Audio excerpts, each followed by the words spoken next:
परिचय। तुम इस शेल्फ में क्या ढूंढ रहे हो? मेरी जीव विज्ञान की किताब यहां नहीं है। आज मेरे जीव विज्ञान के टीचर ने बताया है कि कल जीव विज्ञान का लिखित टेस्ट होगा। तो तुम्हारे टेस्ट का विषय क्या है? कोशिका चक्र और कोशिका विभाजन। कृपया मेरी सहायता करो भाई। ठीक है, मैं तुम्हें कोशिका चक्र और कोशिका विभाजन की विभिन्न प्रावस्थाओं के बारे में बताता हूं।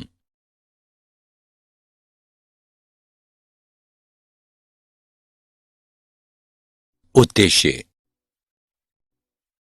इस पाठ के अंत में आप निम्न करने में सक्षम हो जाएंगे।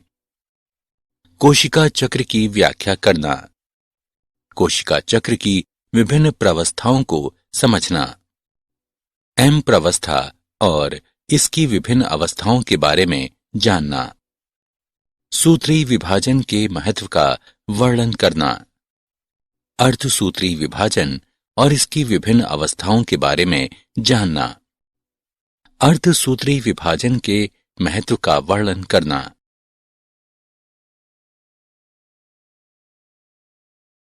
कोशिका चक्र क्या है? कोशिका जीवन की संरचनात्मक और कार्यात्मक इकाई है। सभी कोशिकाएं दो भागों में विभाजित होकर जनन करती हैं, जिसमें प्रत्येक पैतृक कोशिका विभाजित होकर हर बार दो संतति कोशिकाओं को जन्म देती है। ये नवनिर्मित संतति कोशिकाएं स्वयं वृद्धि और विभाजन कर सकती हैं। एक पैतृक कोशिका और इसकी संतति वृद्धि और विभाजन के बाद एक नई कोशिकीय जनसंख्या का निर्माण करती हैं। वह प्रक्रिया जिसके द्वारा कोशिकाएं पूर्व मौजूद कोशिकाओं से उत्पन्न होती हैं, कोशिका विभाजन कहलाती हैं।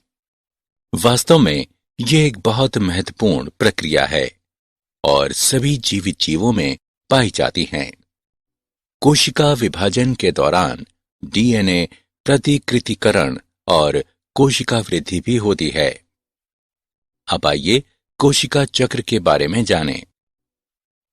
घटनाओं का अनुक्रम जिसके द्वारा एक कोशिका अपने जीनोम का द्विगुणन कोशिका के अन्य संघटकों का संश्लेषण करती है और अंत में दो संतति कोशिकाओं में विभाजन करती है, कोशिका चक्र कहलाता है। आपको यह जानकर आश्चर्य होगा कि प्रतिकृति गुणसूत्र यानी डीएनए कोशिका विभाजन के दौरान जटिल घटनाक्रम के द्वारा संतति केंद्रकों में वितरित हो जाते हैं। अब आइए कोशिका चक्र की प्रावस्थाओं के बारे में जानें।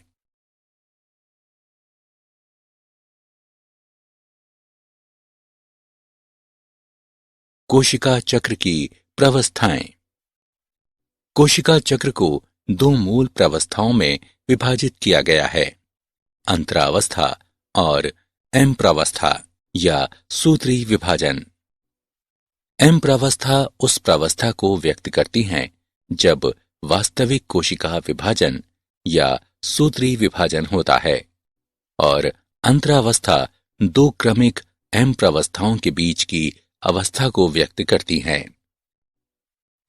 एम प्रावस्था का आरंभ केंद्रक विभाजन से होता है, जो कि संगत संतति गुणसूत्र के पृथक्करण यानी कैरियोकाइनेसिस के समतुल्य होता है, और इसका अंत प्रायः कोशिका द्रव्य के विभाजन यानी साइटोकाइनेसिस के साथ होता है। अंतरावस्था को विश्राम प्रावस्था भी कहते हैं। इस दौरान कोशिका क्रमबद्ध तरीके से कोशिका वृद्धि और डीएनए प्रतिकृतिकरण करके विभाजन के लिए तैयार होती है। पहले आइए अंतरावस्था की विभिन्न अवस्थाओं के बारे में जानें। अंतरावस्था को आगे तीन प्रावस्थाओं में विभाजित किया गया है।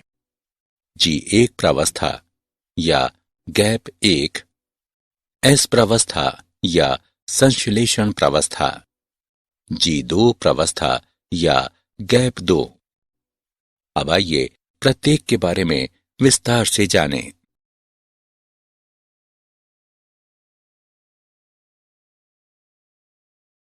कोशिका चक्र की प्रवस्थाएं। शेष।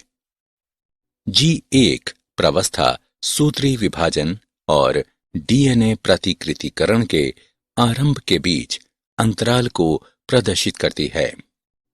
G1 प्रवस्था के दौरान कोशिका उपापचयी रूप से सक्रिय होती है और निरंतर वृद्धि करती है, लेकिन इसका डीएनए प्रतिकृति नहीं करता है। एस प्रवस्था या संश्लेषण प्रवस्था उस अवधि को दर्शाती है जिसमें डीएनए संश्लेषण या प्रतिकृतिकरण होता है। इस समय प्रति कोशिका डीएनए की मात्रा दुगनी हो जाती है, लेकिन गुणसूत्र की संख्या में कोई वृद्धि नहीं होती है। G2 प्रवस्था के दौरान सूत्री विभाजन के लिए प्रोटीन का संश्लेषण होता है, जबकि कोशिका वृद्धि होती रहती है। कुछ कोशिकाएं जो आगे विभाजित नहीं होती हैं, G1 प्रवस्था से निकलकर निष्क्रिय अवस्था में पहुंच जाती हैं, जो कोशिका चक्र की शांत अवस्था यानी G0 कहलाती हैं। इस प्रवस्था में कोशिकाएं उपापचयी रूप से सक्रिय रहती हैं, लेकिन ये विभाजित नहीं होती हैं। इनका विभाजन जीव की आवश्यकता के अनुसार होता है।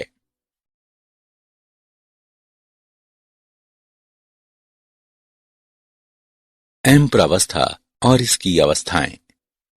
एम प्रवस्था सूत्री विभाजन भी कहलाती है, क्योंकि जनक और संतति कोशिकाओं में गुणसूत्रों की संख्या बराबर होती है, इसलिए ये समविभाजन भी कहलाती है। सूत्री विभाजन को निम्नलिखित 4 अवस्थाओं में विभाजित किया गया है: पूर्णावस्था, मध्यावस्था, पश्चावस्था और अंत्यावस्था। आइए इनके बारे में विस्तार से जानें। पूर्णावस्था सूत्री विभाजन की पहली अवस्था पूर्वावस्था है। ये अंतरावस्था के S और G2 प्रावस्था के बाद की अवस्था है। S और G2 प्रावस्था में नए डीएनए अणु बनते हैं और आपस में गुंथे होने के कारण स्पष्ट नहीं होते हैं। पूर्वावस्था के पूर्ण होने के दौरान जो महत्वपूर्ण घटनाएं होती हैं, उनकी निम्न विशेषताएं हैं। गुणसूत्रीय द्रव्य संघनित होकर ठोस समसूत्री गुणसूत्र बन जाता है। गुणसूत्र 2 अर्ध गुणसूत्रों का बना होता है, जो आपस में सेंट्रोमियर यानी गुणसूत्र बिंदु से जुड़े रहते हैं। समसूत्री तर्कु सूक्ष्म नलिकाओं के जमावड़े की प्रक्रिया आरंभ हो जाती है। कोशिका द्रव्य के ये प्रोटीन युक्त घटक इस प्रक्रिया में सहायता करते हैं।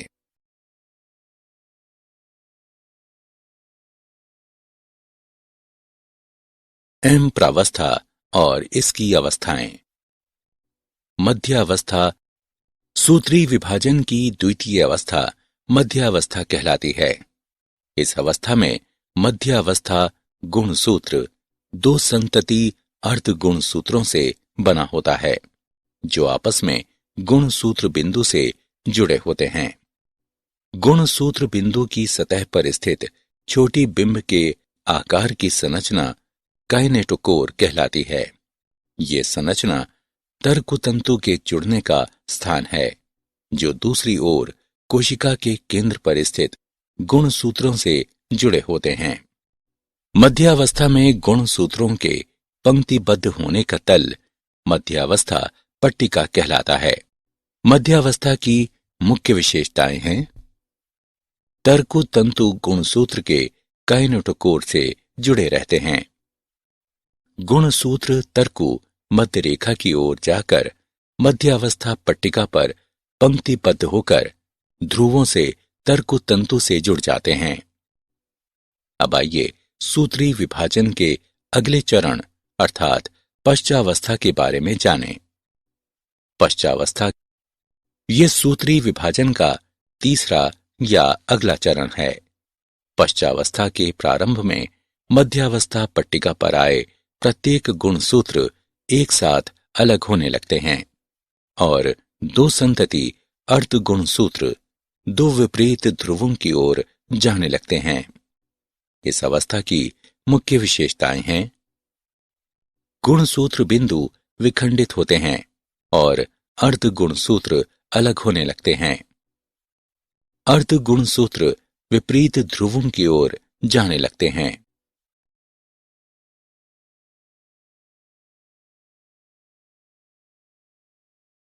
एम्प्रावस्था और इसकी अवस्थाएं। अगली अवस्था अंत्यावस्था है। ये निम्नलिखित मुख्य घटनाओं को दर्शाती है। गुणसूत्र विपरीत तर्कु ध्रुवों पर एकत्रित हो जाते हैं और उनकी पृथक तत्व के रूप में पहचान समाप्त हो जाती है। गुणसूत्र समूह के चारों ओर केंद्रक आवरण का निर्माण हो जाता है। केंद्रिका, गोल्जिकाए और अंतर्द्रव्यी जालिका का पुनर्निर्माण हो जाता है। क्या आप जानते हैं कि सूत्री विभाजन द्विगुणित गुणसूत्रों के संतति केंद्रकों यानी केंद्रक विभाजन में संपृथकन से ही समाप्त नहीं होती, बल्कि कोशिका विभाजन संपन्न होने के अंत में कोशिका स्वयं एक अलग प्रक्रिया द्वारा दो संतति कोशिकाओं में विभाजित हो जाती है, जो कोशिका द्रव्य विभाजन कहलाती है।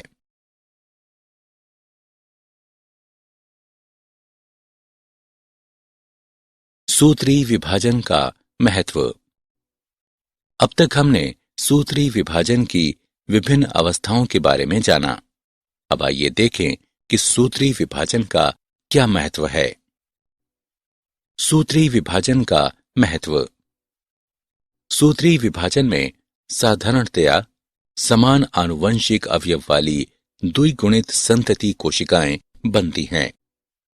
बहुकोशिकीय जीवों की वृद्धि सूत्री विभाजन के कारण होती है। कोशिका वृद्धि के परिणाम स्वरूप केंद्रक व कोशिका द्रव्य के बीच का अनुपात अव्यवस्थित हो जाता है। इसलिए ये आवश्यक हो जाता है कि कोशिका विभाजित होकर केंद्रक कोशिका द्रव्य के अनुपात को बनाए रखे। सूत्री विभाजन का बहुत महत्वपूर्ण योगदान कोशिका की मरम्मत करना है। अधिचर्म की ऊपरी सतह की कोशिकाएं, आहार नाल की भीतरी सतह की कोशिकाएं और रुधिर कोशिकाएं निरंतर प्रतिस्थापित होती रहती हैं। विभज्य योतिकी ऊतकों, शीर्षस्थ एवं पार्श्वीय कैम्बियम में सूत्री विभाजन के कारण पौधों में जीवन भर वृद्धि होती रहती है।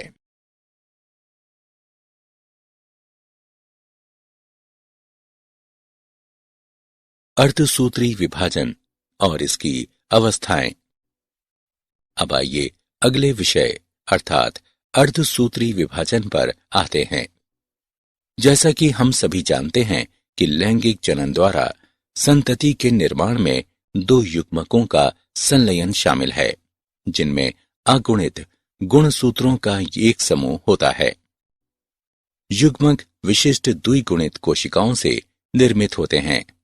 ये विशिष्ट प्रकार का कोशिका विभाजन, जिसके द्वारा बनने वाली अगुणित संतति कोशिकाओं में गुणसूत्रों की संख्या आधी हो जाती है। इस प्रकार का विभाजन अर्धसूत्री विभाजन कहलाता है। अर्धसूत्री विभाजन की मुख्य विशेषताएं निम्नवत हैं। अर्धसूत्री विभाजन में केंद्रक और कोशिका विभाजन के दो अनुक्रमिक चक्र शामिल होते हैं, जिसे अर्धसूत्री 1 और अर्धसूत्री 2 कहते हैं। लेकिन डीएनए प्रतिकृतिकरण का केवल एक चक्र पूर्ण होता है। इस अवस्था में पैतृक गुणसूत्रों के प्रतिकृति के साथ समान संतति अर्ध गुणसूत्र बनने के बाद अर्धसूत्री 1 अवस्था प्रारंभ होती है। अर्धसूत्री विभाजन में समजात गुणसूत्रों का युगलन एवं पुनर्योजन होता है। अर्धसूत्री 2 के अंत में 4 अगुणित कोशिकाएं बनती हैं। अर्धसूत्री विभाजन को निम्न अवस्थाओं में वर्गीकृत किया गया है। पूर्वावस्था 1, मध्यावस्था 1, पश्चावस्था 1 और अंत्यावस्था 1 अर्धसूत्री 1 के तहत आती हैं, जबकि पूर्वावस्था 2, मध्यावस्था 2, पश्चावस्था 2 और अंत्यावस्था 2 अर्धसूत्री 2 के तहत आती हैं। अब आइए प्रत्येक प्रावस्था का विस्तार से अध्ययन करें।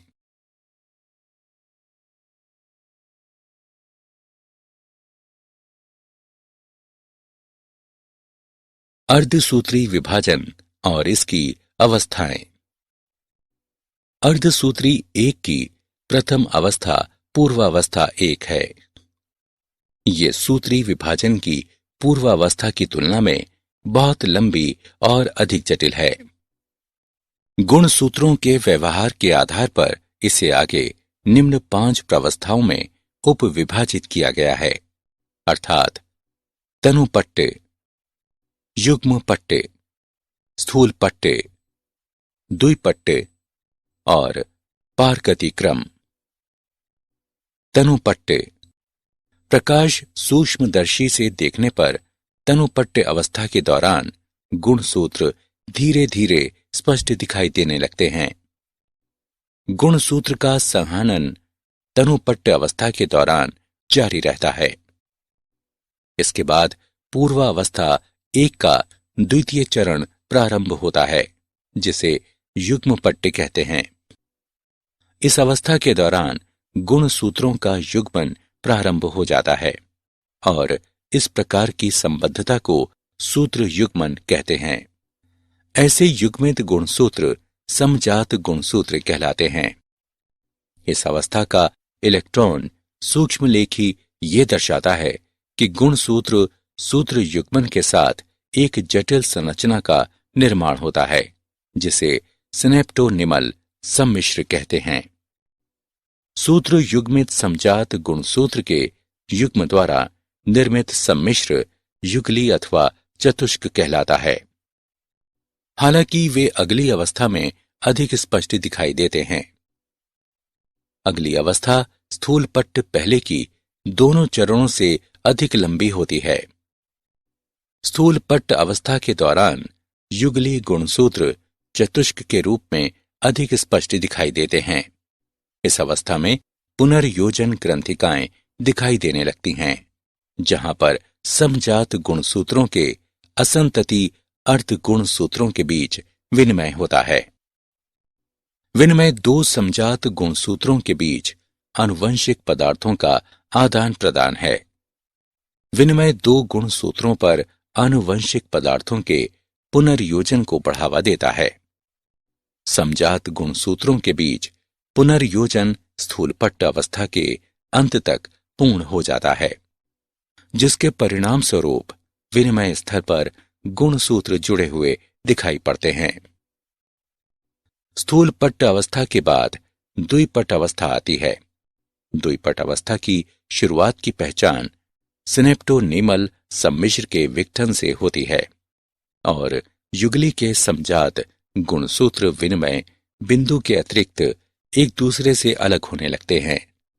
एक्स आकार की यह संरचना काएचमेटा कहलाती है। अर्धसूत्री पूर्वावस्था 1 का अंतिम चरण पारगतिक्रम है।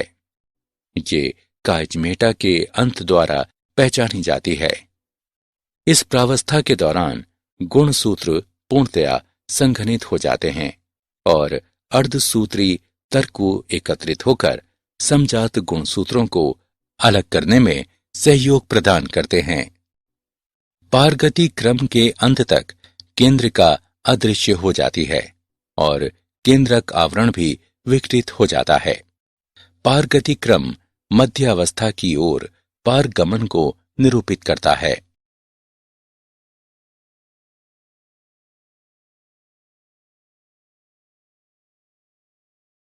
अर्धसूत्री विभाजन और इसकी अवस्थाएं। पूर्वावस्था 1 पूर्ण होने के बाद मध्यावस्था 1 आती है। इस अवस्था में युगली गुणसूत्र मध्य रेखा पट्टिका पर व्यवस्थित हो जाते हैं। विपरीत ध्रुवों के तर्कों की सूक्ष्म नलिकाएं समजात गुणसूत्र के जोड़ों से जुड़ जाती हैं। पश्चावस्था 1 अगली अवस्था है। इस अवस्था में समजात गुणसूत्र अलग हो जाते हैं, जबकि संतति अर्ध गुणसूत्र बिंदु से जुड़े रहते हैं। पश्चावस्था 1 के बाद अंत्यावस्था 1 आती है। इस अवस्था में केंद्रक कला और केंद्रिका पुनः स्पष्ट होने लगते हैं। कोशिका द्रव्य विभाजन शुरू हो जाता है और ये कोशिका द्विक कहलाता है। यद्यपि बहुत से मामलों में गुणसूत्र का कुछ छितराव हो जाता है, वे अंतरावस्था केंद्रक की पूर्णतया फैली अवस्था तक नहीं पहुंचते हैं। दो अर्धसूत्री विभाजन के बीच की अवस्था अंतरालावस्था कहलाती है और ये सामान्यतः कम समय के लिए होती है। अंतरालावस्था के बाद पूर्वावस्था 2 आती है।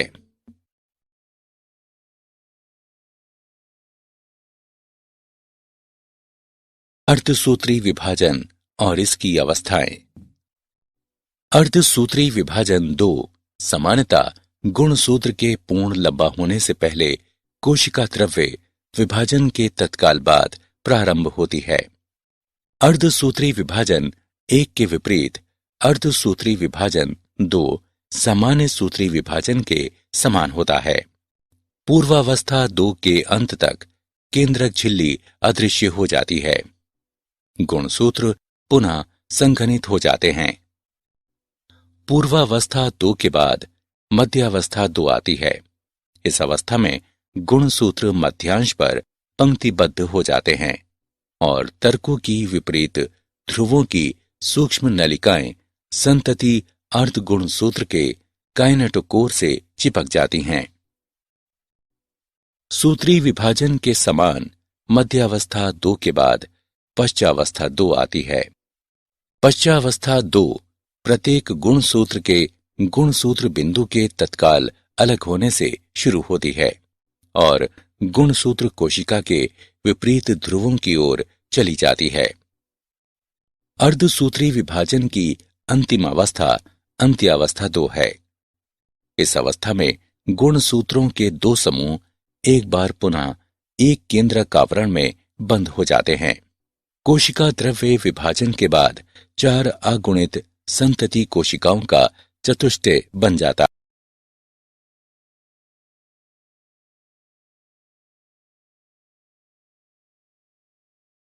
अर्धसूत्री विभाजन का महत्व। अब तक हमने अर्धसूत्री विभाजन 1 और अर्धसूत्री विभाजन 2 के विभिन्न चरणों के बारे में सीखा। अब आइए जानें कि अर्धसूत्री विभाजन का क्या महत्व है। अर्धसूत्री विभाजन वो क्रिया है जिसके द्वारा लैंगिक जनन करने वाले जीवों की प्रत्येक जाति में विशिष्ट गुणसूत्र की संख्या संरक्षित रहती है।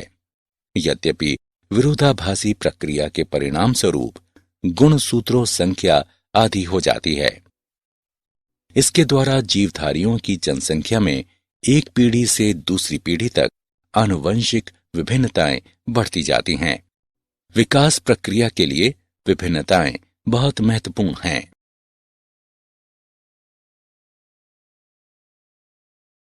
सारांश।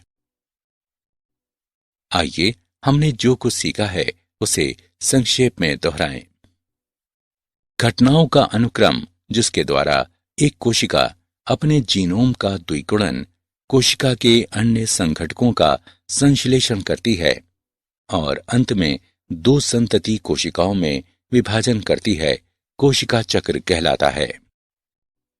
कोशिका चक्र के 2 मूल प्रावस्थाओं में विभाजित किया जाता है, अंतरावस्था और एम्प्रावस्था या सूत्री विभाजन। एम्प्रावस्था उस प्रावस्था को व्यक्त करती है जब वास्तविक कोशिका विभाजन या सूत्री विभाजन होता है और अंतरावस्था 2 क्रमिक एम्प्रावस्थाओं के बीच की अवस्था को व्यक्त करती है। अंतरावस्था को आगे 3 प्रावस्थाओं में विभाजित किया गया है। G1 प्रावस्था, S प्रावस्था, G2 प्रावस्था। M प्रावस्था या सूत्री विभाजन को निम्न 4 चरणों में विभाजित किया गया है: पूर्वावस्था, मध्यावस्था, पश्चावस्था और अंत्यावस्था। सूत्री विभाजन में साधारणतया समान आनुवंशिक अवयव वाली द्विगुणित संतति कोशिकाएं बनती हैं। बहुकोशिकीय जीवों की वृद्धि सूत्री विभाजन के कारण